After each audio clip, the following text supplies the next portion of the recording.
오늘 주일을 맞아서 우리 바른교회 교우분들과 함께 참된 정체성이 무엇인지 생각할 때에 우리의 마음을 새롭게 하셔서 하나님이 어떠한 분이신지 또 예수님 안에서 우리를 위해 행하신 일을 무엇인지 분명히 보게 하여 주시옵소서. 이 모든 말씀을 주 예수 그리스도의 이름으로 기도합니다. 아멘. 바른교회 교우 여러분 반갑습니다. 처음 뵙는 분도 계실 텐데요. 저는 신 목사님과 함께 신학을 공부한 후에 지금은 시티 바이블 포럼이란 선교 단체에서 직장인들을 대상으로 선교 사역을 하고 있습니다. 제 기록을 보니까 지난해 5월에 잠깐 들려서 설교를 한 이후로 두 번째 방문인 것 같은데 이렇게 1년 반 만에 이 자리에서 하나님의 말씀을 전할 수 있게 돼서 큰 영광으로 생각합니다. 오늘의 본문은 두 군데입니다. 그래서 한 손가락은 혹시 성경을 직접 가지고 계시면 한 손가락은 데살로니가전서 그리고 다른 손가락은 골로새서에 두고 아니면은 인터넷 성경을 보시면 빨리빨리 바꾸셔서 쫓아오시면 되겠습니다.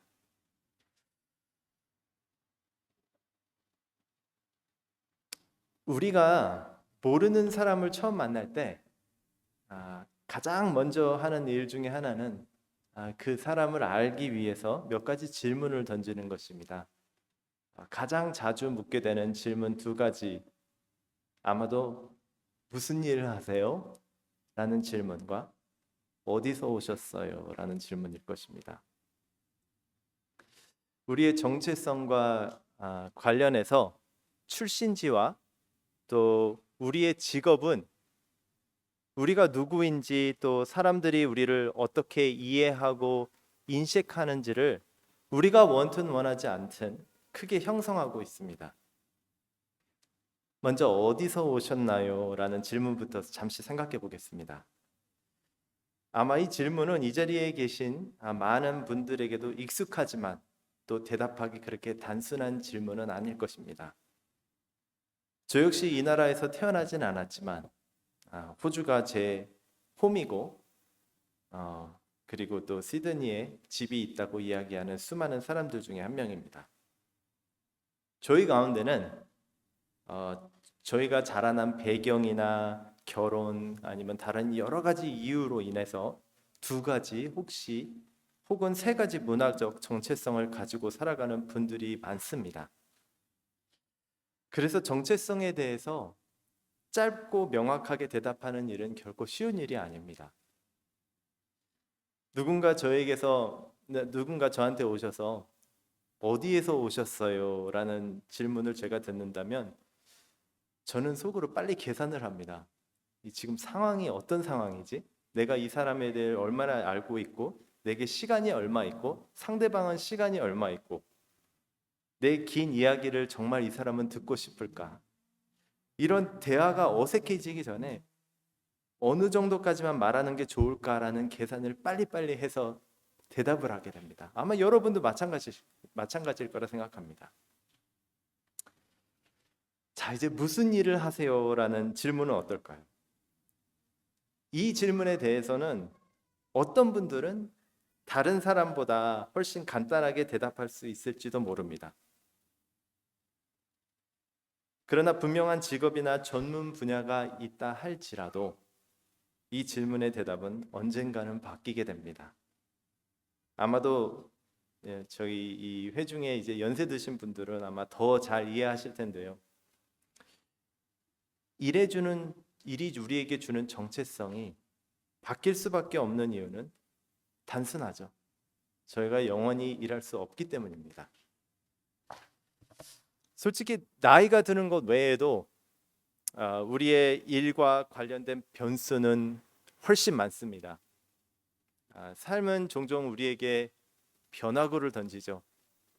사고, 질병, 혹시 우리가 통제할 수 없는 중요한 인생의 사건들이 일어날 때마다 우리의 일에 관련된 정체성은 흔들리기 마련입니다. 결국 직업이나 일을 중심으로 한 정체성의 대답은 언젠가 바뀔 수밖에 없습니다. 이 정체성의 문제에 대해서 기독교적인 세계관은 매우 독특한 관점을 제시합니다.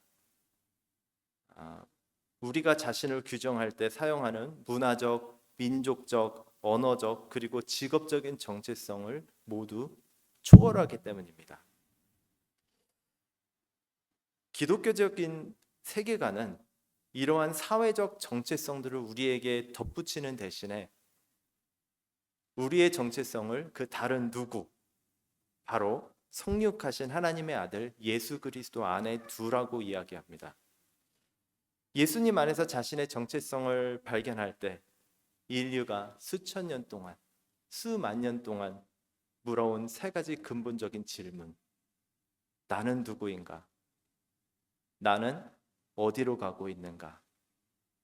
그리고 왜 나는 여기에 있는가에 대한 분명한 답을 얻게 됩니다.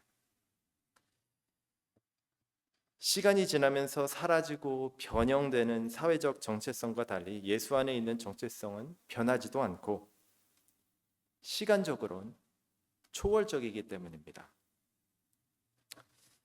제가 오늘 말씀 나누기 위해서 데살로니가 전서를 함께 보자고 했는데요. 그 이유는 이 편지가 우리와 매우 비슷한 사회적 환경 속에 살던 사람들을 위해서 쓰여졌기 때문입니다. 그림에서도 보시는 것처럼 그 예전에 1세기에 데살로니가 그 상반 왼쪽 상반의 위치에 있는 그렇게 보실 수 있는데요. 최근에 사진도 제가 한번 모아봤습니다. 들는지 모르겠네요. 이게 너무 거리가 먼 것 같은데 네, 감사합니다. 제1세기의 데살로니가라는 도시는 오늘의 시드니처럼 민족적, 문화적, 종교적으로 매우 다양한 도시였습니다. 또 그 당시 로마 제국의 마케도니아 지방의 수도였던 데살로니가라는 도시는 해안가에 있었는데 매우 번성한 상업 도시였습니다. 유대인과 이방인들이 함께 어깨를 맞대고 살아가던 곳이었습니다. 하지만 대부분의 다문화 사회가 그렇듯이 서로 다른 집단이 가진 강한 신념은 종종 갈등을 일으키곤 했습니다.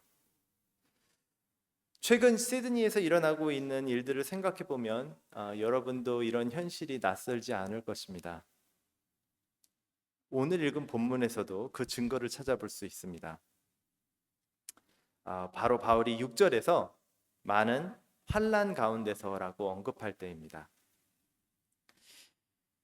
사도 바울이 처음 데살로니가를 방문해서 복음을 전했을 때 많은 이방인들과 여성들이 복음에 반응했다고 합니다. 그런데 데살로니가에 살던 유대인들은 분노하며 이 복음의 메시지에 불쾌감을 분출했고 또 군중을 조직해 폭동을 일으키고 복음을 전하려는 사람들에게 혼란과 고난을 초래했습니다. 제가 사역하고 있는 시티 바이블 포럼은 그리스도인 직장인들과 함께 일터의 현장에서 복음 전파의 기회를 만들기 위해 점심시간 등을 이용해서 여러 미팅과 이벤트 등을 주관합니다. 지난 며칠 전만 해도 클라이드라는 곳에서 Department of Transport, 이제 교통부죠. 거기에 있는 직원들 한 200명 정도를 같이 초대해서 성탄절의 의미에 대해서, 복음의 의미에 대해서 나눌 수 있는 기회가 있었습니다.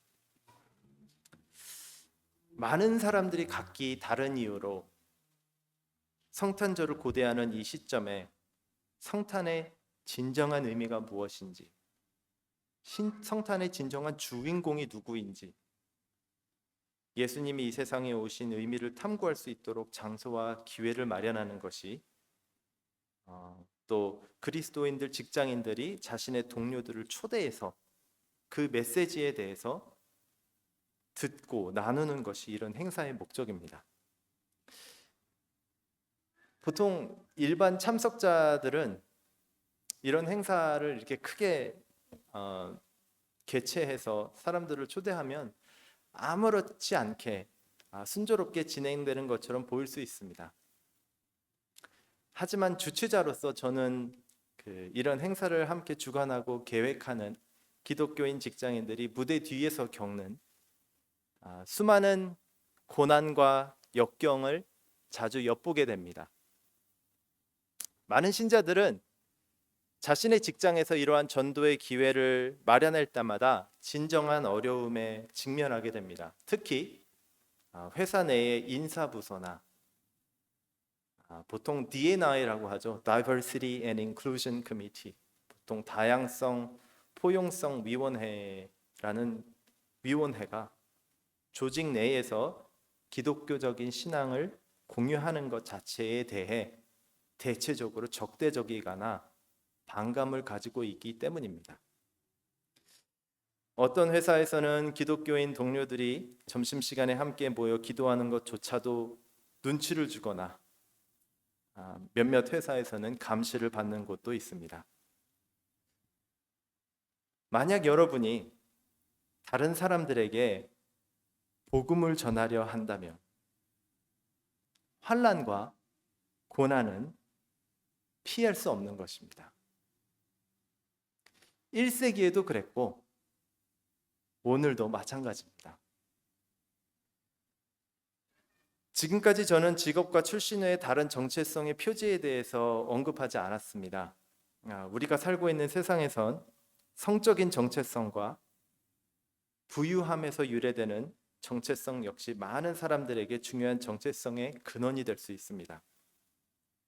오늘 두 번째 본문 골로새서 3장 5절을 한번 다시 읽어보시기 바랍니다. 바울은 우리에게 육적인 것을 죽이라고 가르칩니다. 그 이유는 우리의 죄된 욕망이 하나님께서 주신 성과 재물을 어떻게 사용하는가에 대한 왜곡된 이해에서 비롯되기 때문입니다. 잠시 정체성을 재물을 통해 바라보는 경향에 대해 말씀드려보고자 합니다. 마음 깊은 곳에 여러분들 한번 생각해 보십시오. 마음 깊은 곳에 우리 모두는 자신의 이름을 남기고 싶어 하는 그러한 마음을 가지고 있습니다. 방금 읽은 본문에서 이러한 욕망을 한 가지로 요약하고 있는데 그게 뭐죠? 탐욕, 탐심, 영어로는 greed라고 하죠. 본질적으로 우리는 우리의 정체성이 더 큰 명예, 명성, 지위, 부, 소유물 이런 것들과 연결되기를 갈망하고 있습니다. 1세기의 기준이 어떤 마차를 타고 다니는지, 소유한 가축의 수나 땅의 규모였다면 현재의 기준도 그렇게 다르지 않습니다. 어떤 차를 몰고 다니는지, 어떤 동네에 어떤 집에 사는지를 통해서 다른 사람들에게 인정을 받고 존중받기를 원합니다. 하지만 우리가 나는 누구인가, 왜 여기에 있는가, 어디로 가고 있는가라는 더 큰 질문을 묻지 않으면, 거기에 대한 명확한 답을 찾지 못한다면 여러분의 정체성은 이 세상의 부와 소유물을 쫓아 눈이 어두워져 우상 숭배를 하며 살아가는 이방인과 다름이 없을 것입니다. 바울이 데살로니가 교회에 이 편지를 쓰면서 데살로니가 사람들이 새로운 정체성을 어떻게 발견했는지에 대해서 깊은 통찰을 전하고 있습니다. 사실 바울이 묘사하는 데살로니가 그리스도인들의 모습은 복음에 대한 믿음이 그들의 세상을 완전히 뒤바꿔 놓은 것처럼 들립니다. 당시 그 지역의 소식은 복음을 받아들인 데살로니가 사람들이 많은 면에서 직관적이지도 않고 문화적인 규범에 반하는 행동을 하기 시작했다는 뉴스였습니다. 6절을 다시 보시면 디모데전서 6절을 보시면 그들이 적대와 박해 속에서도 기쁨으로 반응했다고 전해 듣습니다. 직관적으로 한번 생각해 보십시오. 고난과 기쁨은 섞이지 않는 것이 맞습니다. 한번 생각해 보십시오. 여러분이 여러분에 대해서 공개적으로 적대적이거나 좀 안 좋은 말을 했던 친구에게, 동료에게 기쁜 마음으로 대했던 적이 언제입니까? 그럼에도 바울은 일부 데살로니가 사람들이 이러한 문화에 반하는 행동을 시작했다고 전합니다. 그리고 그 이유는 그들이 예수님과 그분을 따르는 이들, 곧 바울과 그의 동역자를 본받기 시작했기 때문이라고 이야기하고 있습니다. 그들은 증오와 박해에 대해 믿음, 소망, 사랑으로 반응하기 시작했습니다. 다음 슬라이드 보여주시면 될 것 같습니다. 하나님에 대한 그들의 믿음과 바울과 그의 동역자들을 환영하는 방식에 대한 소식은 주변 도시로 산불처럼 퍼져나가기 시작했습니다. 그렇다면 그들의 삶을 근본적으로 변화시킨 이 새로운 정체성은 과연 무엇이었을까요? 이 질문에 답하기 위해 9절과 10절에 나오는 세 가지 단순한 동사를 함께 살펴보고자 합니다. 이 동사들은 돌이킴, 섬김, 그리고 기다림입니다. 저는 이 세 가지의 단어가 기독교적 정체성의 세 가지 핵심 표지를 요약하고 있다고 생각합니다. 그래서 9절부터 시작해서 마지막 두 절을 한번 다시 보시겠습니다. 저희가 우리에 대해 스스로 고하기를 우리가 어떻게 너희 가운데 들어간 것과 너희가 어떻게 우상을 버리고 하나님께로 돌아와서 사시고 참되신 하나님을 섬기며 또 죽은 자들 가운데서 다시 살리신 그의 아들이 하늘로부터 강림하심을 기다린다고 말하니 이는 장래에 노하심에서 우리를 건지시는 예수시니라. 그리스도 정체성의 첫 번째 핵심은 우상을 버리고 하나님께로 돌아오는 것입니다. 다음 사진 한번 보여주시겠습니까? 제가 한국에 계신 부모님을 방문할 때마다 매번 걱정되는 일이 하나가 있습니다. 제 이제 아버님은 팔남매 중에 유일한 그리스도인이시고 또 팔남매 중에 막내십니다.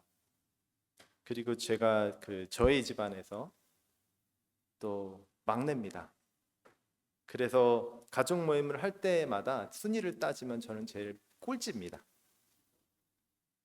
워낙 전통적인 불교, 유교적인 절차와 배경을 중요시하는 집안이기 때문에 친척들이 모두 모이는 자리가 있을 때마다 제사를 거의 항상 지냅니다.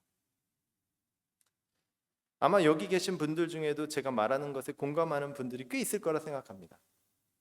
아마 저보다 훨씬 제사의 절차에 대해서 더 잘 알고 계신 분들이 대부분일 거라고 생각이 되는데요. 사진에서 보시는 것처럼 우린 먼저 돌아가신 조부모님과 조상들을 영원히 내려와서 음식을 먹을 수 있도록 온갖 맛있는 음식을 상 위에 올리고 우리는 조상께 기도하고 빌고 절을 합니다. 개인적으로도 하고 또 그룹으로도 하죠. 그리고 또 절이 다 드려지고 나면 조상에게 바친 음식을 함께 나누어 먹습니다. 여러분, 우상의 정의는 신을 인위적으로 형상화한 것입니다. 그것이 우상의 정의입니다. 쉽게 말해 우상은 가짜 신이죠. 만약 진정한 하나님 자리 대신 다른 무언가를 그 자리에 두면 그것이 바로 우상입니다. 사람의 형상, 조각상, 인간 그 자체일 수도 있고 동물이나 태양, 하늘과 땅, 자연물일 수도 있습니다. 제 친지들의 경우에는 그들의 우상은 조상입니다. 왜죠? 조상을 위해 기도하고 비는 이유가 저의 선조들이 제가 바라는 이 세상에서 바라는 안전과 번영을 가져다 줄 능력이 있다고 믿기 때문입니다. 그렇지 않으면 왜 기도합니까? 만약 여러분이 자신의 정체성을 주로 종교적인 유산이나 문화적인 전통을 통해 바라보고 있다면 성경의 하나님께서 나에게로 돌이키라는 부르심은 엄청난 변화를 의미할 것입니다. 세상을 완전히 뒤바뀌는 삶의 전환점이 될 것입니다. 이건 데살로니가 사람들에게도 그랬습니다. 그리스 신화를 따르면서 수많은 신과 여신들을 섬기던 데살로니가 사람들에게도 똑같은 어려움이 있었습니다. 우상은 진정한 하나님 자리를 대신할 수 있는 어떤 것이든 될 수 있기 때문에 반드시 물리적 형상이나 형태를 가져야 하는 것은 아닙니다.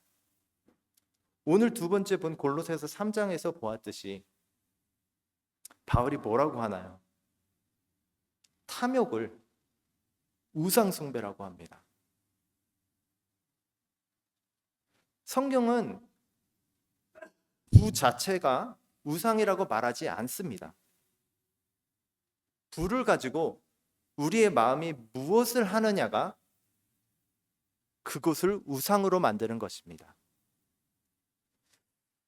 생각해 보십시오. 그 다음 놀라운 일이 아닙니다. 결국 하나님은 창조하신 후에 모든 것을 창조하신 후에 모든 것을 보고 뭐라고 말씀하셨죠? 선하다. 하지만 성경은 분명히 탐욕이라는 마음의 상태와 모든 부를 자신을 위해서만 쌓고 그것을 하나님 자신 자리 대신 두려는 실제적인 위험에 대해서 수많은 곳에서 경고하고 있습니다. 성경은 우리가 점점 더 많이 갖고자 하는 내 자신을 위해서 부를 쌓고 축적하고자 하는 죄된 욕망을 꿰뚫어 보십니다. 이 과정에서 모든 것을 선물로 주신 우리의 창조주의자 주관자보다 그 선물, 물질적인 축복에 의존하게 되면서 결국 하나님과 점점 멀어질 수 있는 것입니다. 만약 여러분의 정체성을 급여 수준이나 타는 자동차, 사는 집 같은 기준으로 본다면 탐욕이라는 우상 숭배가 슬그머니 들어와 여러분이 하나님께 돌이킬 기회를 빼앗아 갈 수 있습니다. 영원히 지속되는 정체성을 찾으려면 성경은 우리에게 우상에서 하나님께로 돌이키라고 명하십니다. 그리스도인의 정체성 두 번째 핵심은 하나님만을 섬기는 것입니다. 모든 가짜 신의 공통점 한 가지는 그 안에 생명이 없다는 겁니다. 만약 성경에 하나님만이 유일한 살아계신 하나님이라면 그분 안에서 자신의 정체성을 찾고자 하는 사람들에게 남은 논리적인 다음 단계는 바로 이 하나님을 섬기는 것이겠죠. 이 진리를 확신했던 사람 중에 한 명이 바로 바울 자신이었습니다. 6절에서 보시면 데살로니가 그리스도인들의 근본적 변화의 이유를 설명할 때 그들은 바울이 살았던 방식을 본받았다고 이야기합니다. 그래서 한번 바울에 대해서 잠시 생각해 볼까요? 바울은 그리스도인이 되기 전에 뭐였죠? 바리새인이었죠. 그것도 보통 바리새인도 아니고 바리새인들 중에 바리새인이었습니다. 유대인의 종교적 지도자로서 매우 성공적인 경력을 쌓아왔습니다. 그리고 또 그가 한 일이 무엇이었습니까? 예수 믿는 자들을 박해하는 일이었습니다. 그러나 그가 부활하신 예수 그리스도를 만나고 하나님께서 자신의 아들을 통해 자신과 세상을 위한 구원 사역을 이루셨음을 비로소 깨달았을 때 그의 삶은 근본적으로 변화되었습니다. 더 이상 자신의 지위가 자신의 업적과 공로에서 비롯된다고 믿지 않았습니다. 그래서 다른 책 빌립보서 3장을 보면 유대인으로서 바리새인으로서의 순혈 혈통과 업적을 열거한 다음에 그 모든 것을 쓰레기로 간주하겠다고 이야기하고 있죠. 바울이 평생 추구한 것은 단 하나, 살아계신 하나님을 섬기며 부활하신 예수 그리스도의 복음을 자신의 모든 숨결로 어떤 대가를 치르더라도 나누겠다는 삶을 사는 것이었습니다. 우리가 일이 바쁘거나 해야 할 일 목록이나 직장에서의 좋은 인상을 남기느라 정신이 팔릴 때 우리가 왜 여기에 있는가라는 큰 그림을 놓치기 쉽습니다. 예수님을 따르는 사람들의 핵심 정체성 표지 중 하나는 모든 기회에 어떤 대가를 치르더라도 살아계신 하나님을 섬기려는 마음입니다.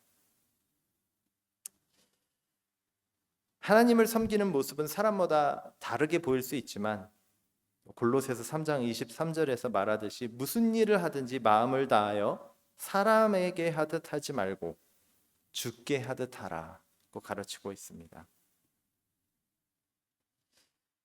우상으로부터 하나님께 돌이켜 살아계신 참 하나님을 섬기는 사람들에게 하나님은 예수님 안에서 이루신 구원 사역을 통해 새로운 정체성을 약속하십니다.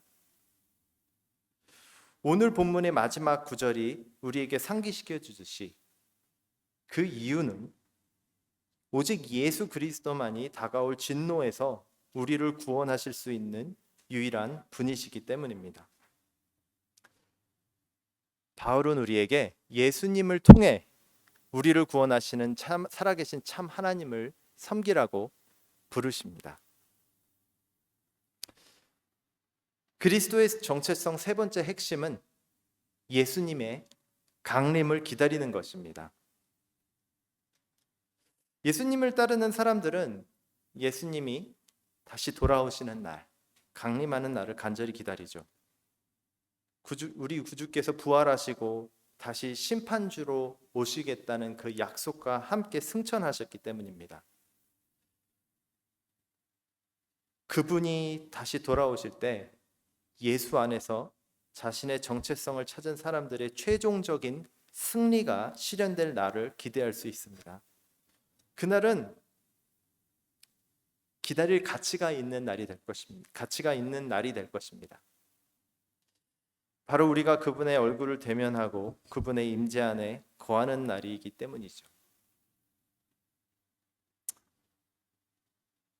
교회 여러분, 우리의 구원은 출신 민족이나 문화적인 배경, 부유함, 직업 전혀 상관이 없습니다. 그리스도인들은 오직 이 날을 기다리며 살아갑니다. 바로 우리의 정체성의 근원이신 부활하신 예수 그리스도, 그분이 우리와 함께 영원히 계실 거라고 약속하고 있기 때문입니다. 골로새서 3장 4절, 거기서 이제 바울이 예수님이 곧 우리의 생명이라고 말하는 것을 제가 한번 읽어보겠습니다. 너희의 생명이신 그리스도께서 나타나실 때 너희도 그와 함께 영광 중에 나타나리라. 그날 우리는, 예수님이 강림하시는 날 우리는 우리의 삶의 근원, 구원자, 구속자,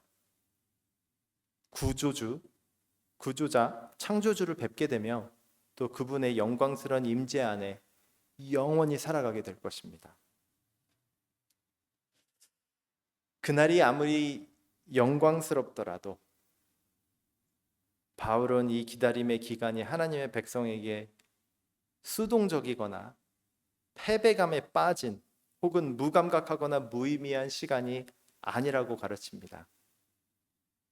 우리 구주께서 죽음에서 부활하셨기 때문에 그분 안에서 정체성을 찾은 사람들 또한 영적으로 그와 함께 부활했다는 사실을 기억하라고 바울은 말합니다. 그래서 우리가 이미 그리스도와 함께 부활했다면, 바울은 골로새서 3장에서 우리가 부활한 사람으로서 순결하고 책망 없는 삶을 살며 예수의 강림을 기다리라고 가르칩니다. 이것이 바로 바울이 5절 이후부터 우리의 옛 자아를 단절하고 육신적인 습관과 세상적인 방식을 죽이라고 강조하는 이유입니다. 여러분이 이미 그리스도와 함께 부활하여 예수님 안에서 정체성을 찾은 사람이라면 제가 여러분에게 한 가지 권면드리고자 합니다. 예수님을 어떻게 기다리고 있는지 스스로 진지하게 생각해 보십시오. 우상이 아닌 하나님께 돌이켜 살아계신 참 하나님을 섬기며 예수님의 재림을 기다리는 사람으로서 우리는 이 영적으로 부활한 정체성에 따라 살아야 합니다. 성적인 부도덕, 불결, 욕망, 악한 욕망, 탐욕, 분노, 경노, 악의, 비방, 더러운 말, 거짓말 등은 모두 옛 정체성과 관련된 것입니다.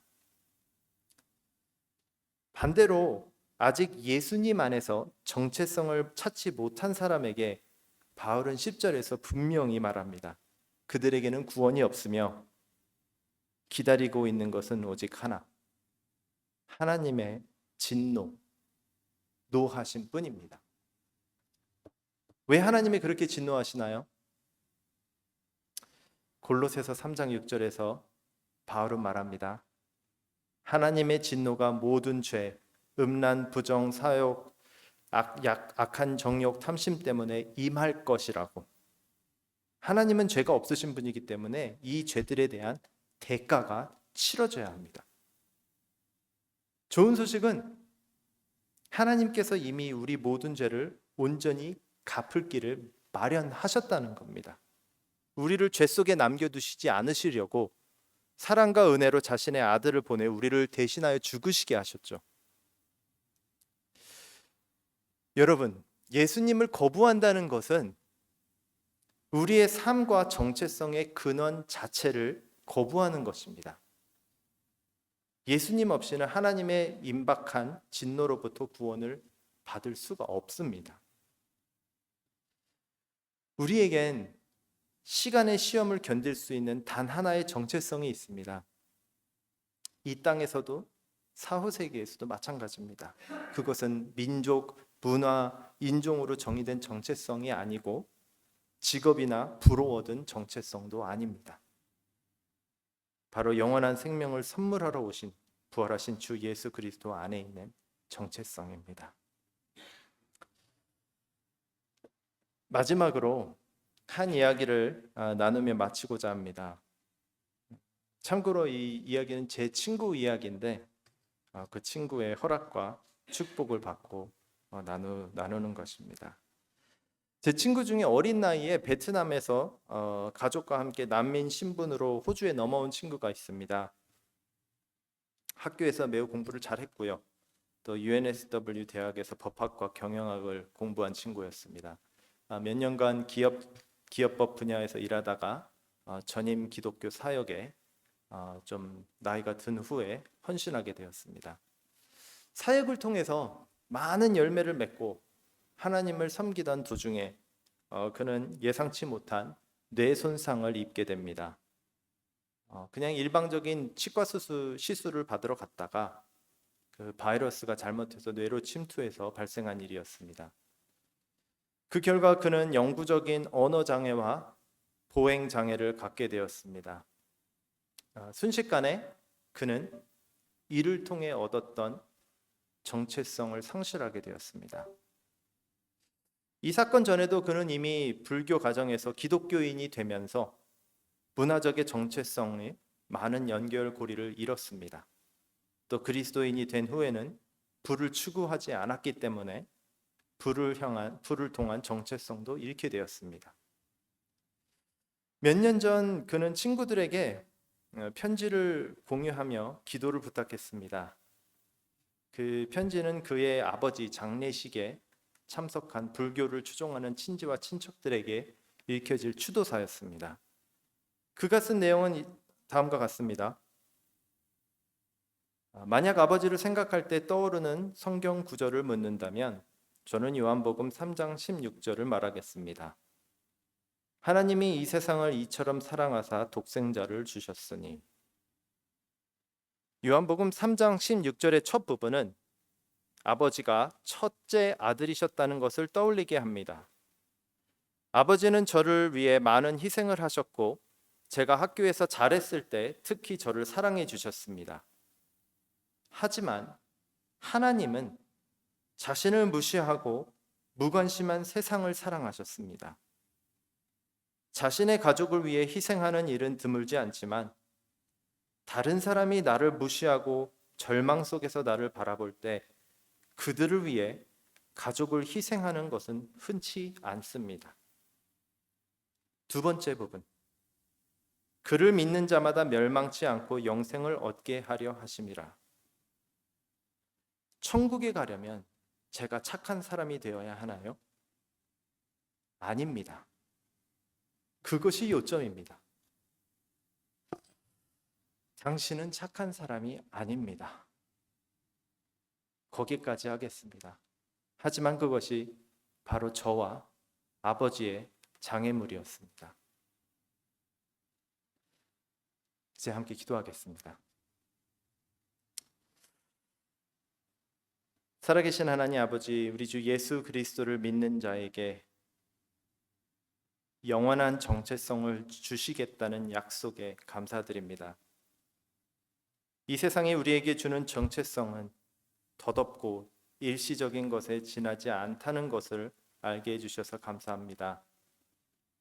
이제 예수 그리스도 안에서 이 영원한 정체성을 누리고 하나님의 구속사에 참여하고자 하는 이들에게 용기를 주셔서 이들이 우상에서 하나님께로 돌이켜 살아계신 참 하나님을 섬기고 예수님께서 강림하실 그날, 다가올 진노에서 구원하실 그 날을 기다리며 살게 하여 주시기를 간구합니다. 오직 살아계신 우리 주 예수 그리스도의 이름으로 기도드렸습니다. 아멘.